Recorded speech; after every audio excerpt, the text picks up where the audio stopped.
Mengingat kematian Pak Mono yang kaya raya itu, tiba-tiba muncul sosok siluman serigala. Ketika dikejar, serigala itu hilang di kuburan Pak Mono. Akhir Desember 1998 merupakan tanggal yang sial bagi Firman. Karena waktu itu Firman termasuk pegawai yang terkena PHK oleh perusahaan tempatnya bekerja. Setelah menganggur, untuk sekedar mengisi hari-hari yang kosong, Firman memutuskan mengunjungi sahabat-sahabat yang sudah lama tidak pernah ketemu. Tanya lowongan, tapi hasilnya nihil. Dengan segala kekecewaan dan harapan, Firman memutuskan untuk pulang kampung. Tepatnya hari Senin, Firman berangkat pagi-pagi sekali supaya sampai di rumah masih pagi. Kalau sudah siang, ibunya sudah berangkat ke ladang. Ringkas cerita, seminggu sudah Firman berada di kampung halaman. Rasanya seperti anak kecil lagi karena bisa berkumpul dengan teman-teman yang biasa bercandaria melakukan hal-hal yang konyol. Mereka sekelompok biasa nongkrong di warungnya Pak Mono, orang yang sangat kaya raya di kampung. Saking kayanya, setengah tanah di kampung adalah miliknya. Tepatnya Selasa pagi, Firman dikejutkan oleh pengumuman bahwa Pak Mono meninggal dunia. Dengan terburu-buru, Firman berlari menuju rumah Pak Mono. Betul sekali, di sana sudah banyak orang. Firman terbengong-bengong seakan-akan tidak percaya dengan apa yang terjadi. Di ruang tamu, terbujur jasad Pak Mono. Sulit dipercaya, padahal semalam mereka masih bercanda bersama.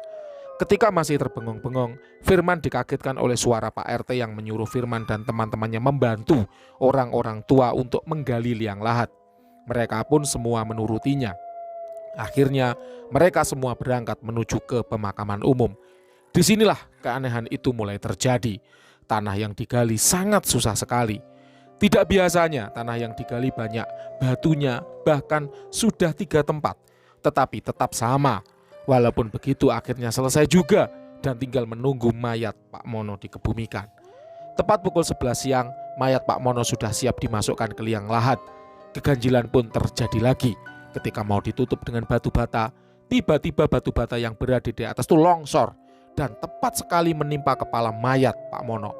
Mereka semua menjerit histeris karena takut dan kaget.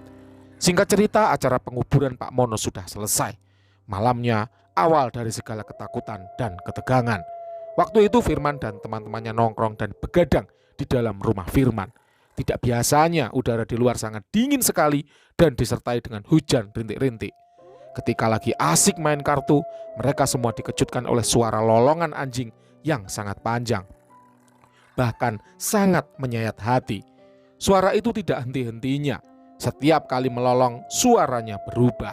Seperti suara orang yang marah dan kadang merintih-rintih. Suara anjing itu memang hampir setiap malam muncul dan sudah menggegerkan seluruh kampung. Akhirnya penduduk sangat resah. Dengan kesepakatan bersama Pak RT, mereka mengadakan ronda malam. Ronda malam pun dimulai. Firman dan kawan-kawan ramai-ramai menunggu di atas pos sambil membakar singkong. Ketika mereka lagi asyik mengobrol, tiba-tiba dikejutkan oleh suara lolongan yang berasal dari rumah Pak Mono.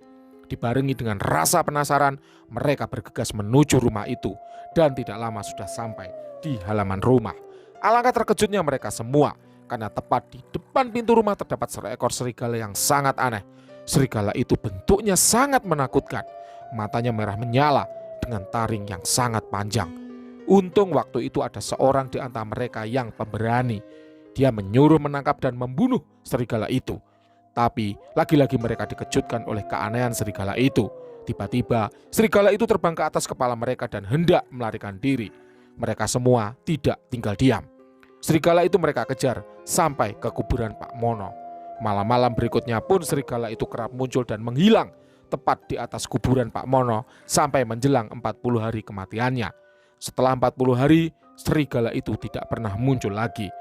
Pernah salah seorang penduduk mimpi didatangi oleh Pak Mono dalam bentuk yang mengerikan. Dia datang dengan telanjang bulat dan kepalanya berupa serigala.